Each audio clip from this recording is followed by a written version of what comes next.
أعوذ بالله من الشيطان الرجيم بسم الله الرحمن الرحيم سيحلفون بالله لكم إذا انقلبتم إليهم لتعرضوا عنهم فأعرضوا عنهم إنهم رجس ومأواهم جهنم جزاء بما كانوا يكسبون يحلفون لكم لترضوا عنهم فإن ترضوا عنهم فإن الله لا يرضى عن القوم الفاسقين. دینه مخکې آیات مبارکو کې د منافقینو غزوه تبوک کې د غیر حاضرۍ تبانو او عذرونو پیش کولو ذکر چې کله مسلمانان د جهاد لپاره غزوه تبوک ته لاړل او د تبوک په غزوه کې شامل شول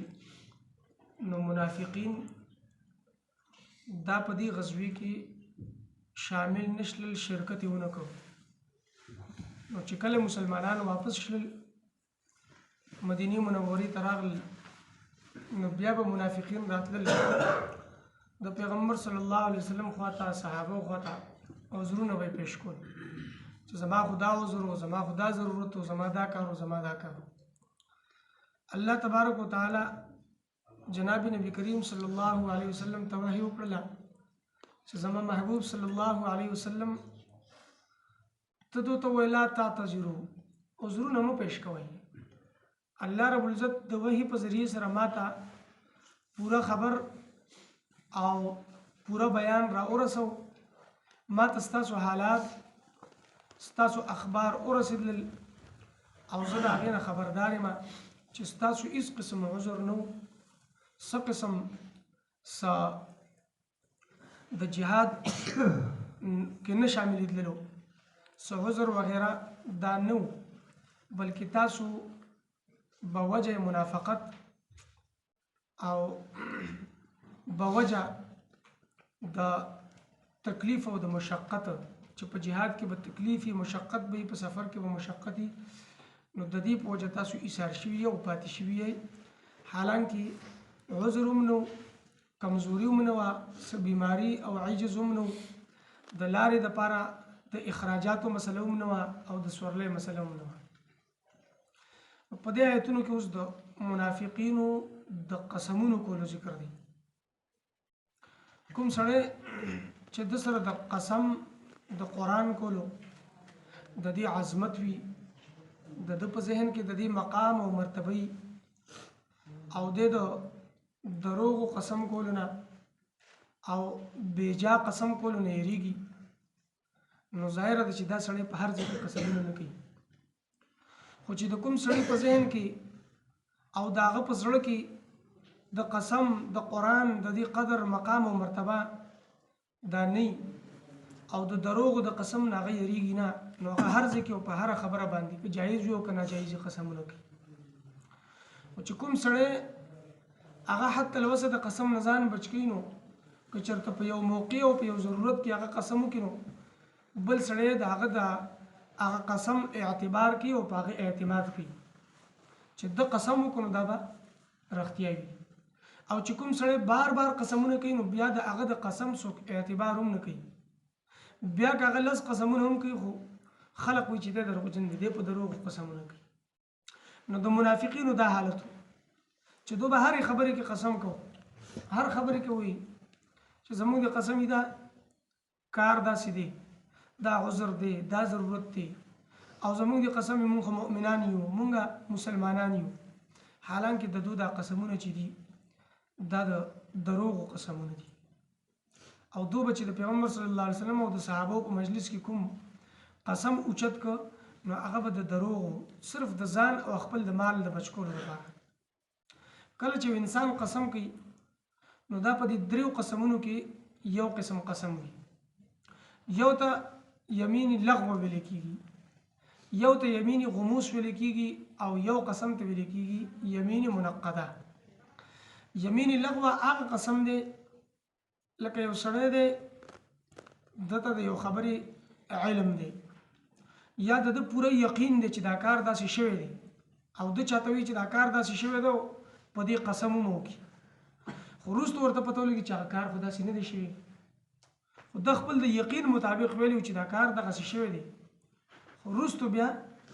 دا معلومات د تراشي چې کار خدا سي نه دی شوی نو هغه قسم چې دی هغه یمین لغوه هغه ته ویل کېږي او په هغې کې پکړ نشته دی دا انسان معاف دی په ده باندې کفاره هم نشته دی او په دې کې پکړ هم نشته دویم قسم چې دی یمین غموس دی د دروغو قسم چې ده ته ښه پته شته چې دا کار داسې نه دی شوی او دی قسم کوي چې دا کار داسې شوی دی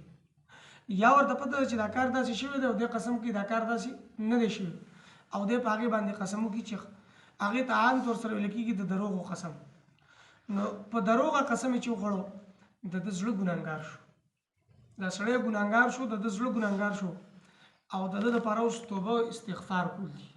دی به توبه کوي استغفار به کوي او الله رب العزت نه خپل د قسم معافي به غواړي دریم قسم د یمین منقده لکه یو سړی قسم وکړي چې زه به دا فلانې کار نه کوم یا قسم وکړي چې د فلانې کار به کوم د یو کار په نه کولو قسم وکړو یا د یو کار په کولو باندې قسم وکړو نو اوس دا کار کول دله ضروري شلل که شرعي طور سره دا کار جایز وي که دا کار جایز وي نو دا کار به دی کوي که وایي نه که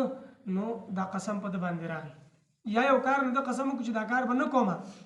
او که هغه کار یې وکړو نو په ده باندې دا قسم راغی نو چې کله د باندې دا قسم راغی دې ته یمین منقده ویل کېږي په دې کې کفاره ده